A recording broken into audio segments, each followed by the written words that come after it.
ليه انا مش بنفخ قشر اكل العصافير؟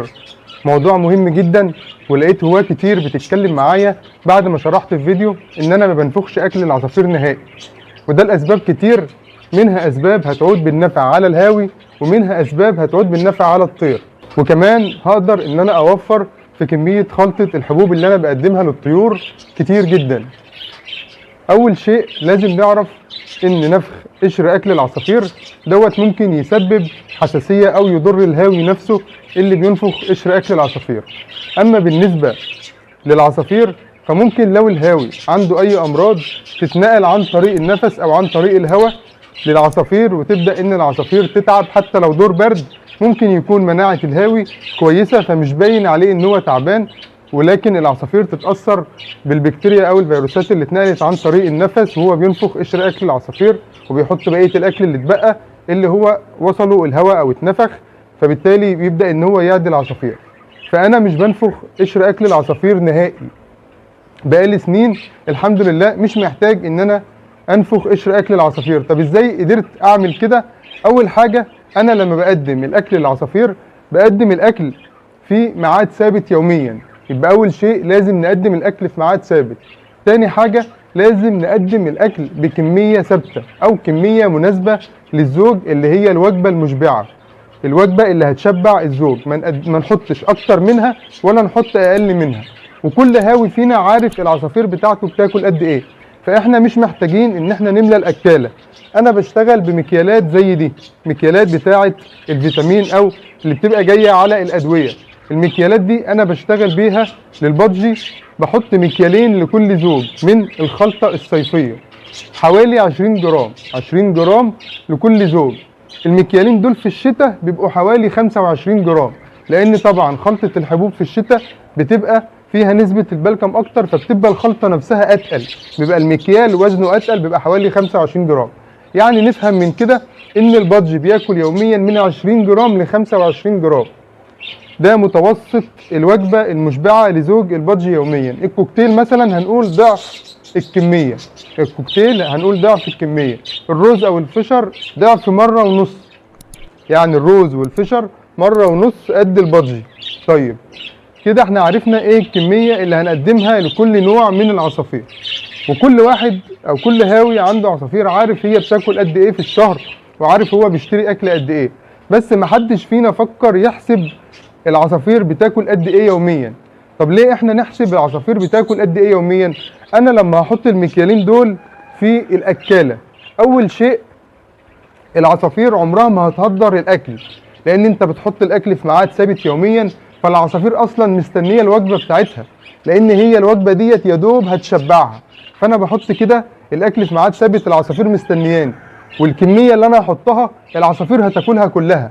العصافير هتاكل كميه خلطه الحبوب اللي انا هحطها في الاكله كلها.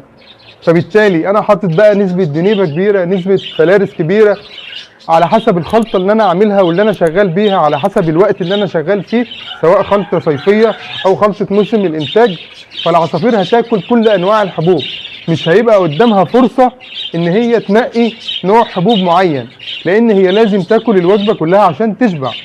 فكده انا خلاص ما عادش في فرصه قدام العصافير ان هم يهدروا الحبوب او يبعزق كده في الاكاله ويبدا ينقي نوع معين من الحبوب. فان شاء الله تيجي تاني يوم في نفس الميعاد تلاقي الاكاله كلها عباره عن قشر. انت بقى خلاص مش محتاج تنفخ القشر ده، لان هي ما فيش فيها الا قشر. كل اللي هتعمله هتقوم جاي كابب القشر اللي في الاكاله وتبدا تحط الوجبه الجديده اكل جديد.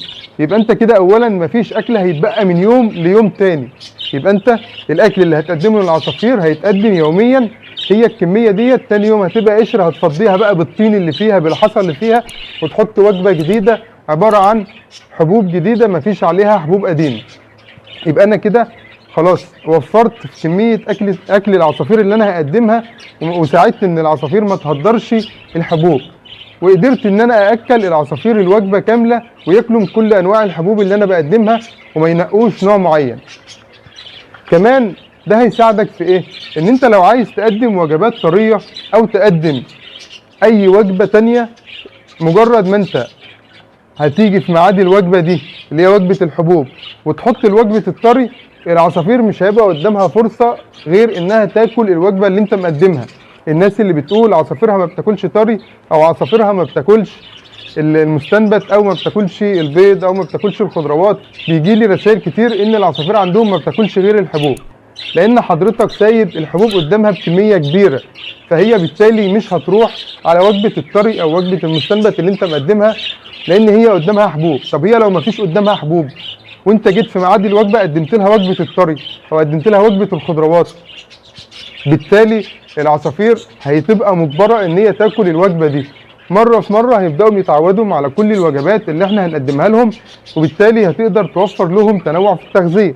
يبقى انت فدت العصافير انها تاكل خلطه الحبوب بكل انواعها، سواء انت بقى ضفت عليها حبوب طاقه، اي وجبه هتقدمها سواء طري مستنبت منقوع خضروات هياكلوها. قدرت ان انت تحافظ على كميه خلطه الحبوب وما تهدرش اي حاجه منها، او يبقى فيه اكل متبعتر كتير في الدرج. قدرت ان انت تحمي نفسك من الحساسيه الصدر، وتبدا ان انت خلاص تكب الاكل القشر اللي باقي كله وتحط تاني يوم في الاكاله اكل جديد. قدرت ان انت تحمي طيورك من امراض كتير لو انت تعبان. يعني لو انت داخل عند الطيور تعبان، فانت خلاص مش هتبقى خايف ان الطيور تتعدى منك. كل اللي انت هتعمله هتكب القشر وتحط الاكل الجديد. كمان وفرت وقت كتير جدا، لان نفخ القشر ده اصلا حاجه متعبه جدا على الهاوي، والناس بتشتري مكن لنفخ القشر او مكن لفصل القشر بتاع اكل العصافير، عشان خاطر موضوع نفخ القشر دوت لو كميه كبيره من العصافير بيبقى موضوع مجهد جدا على الهاوي. فخلاص انت كل اللي هتعمله هتفضي الاكلات وتملى الوجبه الجديده بالمكاييل اللي احنا بنستخدمها. المكاييل ده هتلاقوها عندي في كل حته في المزرعه، لان انا لازم اشتغل بيها. حتى وجبه الطري او وجبه المنقوع احنا بنحط معلقه كبيره من وجبه الطري او المنقوع او المستنبت او الخضروات المبشوره. ليه؟ عشان انا لازم اعود الطيور ان هم يتقدم لهم وجبه محدده بكميه محدده ثابته في ميعاد ثابت. على فكره الطيور كمان هتبقى مستنياك وهتاكل من ايدك، والطيور هتبدا تحبك وتتعود عليك، وهيبقى في علاقه بينك وبين العصافير اللي عندك، لان خلاص العصافير مستنيه ان انت تقدم لها الوجبه غير ما يبقى الاكل قدامها. كمان لما الاكل بيبقى قدام العصافير باستمرار، العصافير بتبقى زاهده الحبوب وزاهده الاكل، خلاص الاكل قدامها. لكن لما الاكل ما بيبقاش متوفر قدامها على طول، بتلاقي شهيه العصافير مفتوحه، والعصافير بتاكل كميه اكبر. مجرد ما بتحط الاكاله قدام العصافير بتنزل على الاكاله، ما بتسيبش الاكاله الا ما تفضيها. ليه؟ لان هي عارفه ان مفيش اكل تاني، فخلاص مفيش قدامها بديل غير انها تاكل وجبه الحبوب كلها. يبقى انت كمان ساعدت العصافير على ان شهيتها تبقى افضل والهضم عندها يبقى افضل، ويبقى هي تاكل كميه الحبوب اللي انت بتقدمها كلها. وبعد كده كمان لو هي احتاجت تاني ضيف وجبه اضافيه. المهم ان هم ما يبقاش عندهم اكل متبقي، يبقى الوجبه على قد اللي هم هياكلوه بالظبط. ده موضوع مهم جدا حبيت ان انا اوضحه لكل هاوي، لان لقيت فيه استفسارات كتير. وفعلا موضوع نفخ قشر العصافير مجهد على الهاوي، وممكن يسبب للهاوي حساسيه صدر، وممكن يتعب الطيور، واحنا اصلا مش محتاجين ننفخ القشر. انا فكرت في الفكره لقيتها بسيطه جدا ومنطقيه، ان انا احط الاكل يوميا. الفكره كلها ان انت تبقى محتاج تخش عند العصافير يوميا، وده الطبيعي عشان تتابع طيورك. لازم تخش عند العصافير يوميا وتتابع الطيور بتاعتك، تشوف الطيور محتاجه حاجه، عصفور عنده مشكله، عصفور اتزنق رجله اتزنقت، عصفور اتعور. الكلام ده كله بيحصل ووارد ان هو يحصل، وفعلا بيحصل معايا. لو انا مش بتصرف بسرعه وبلحق الطيور بتاعتي ممكن ان الطيور تقع منك. لقيت فروخ مش واكله، لقيت الكلام ده كله.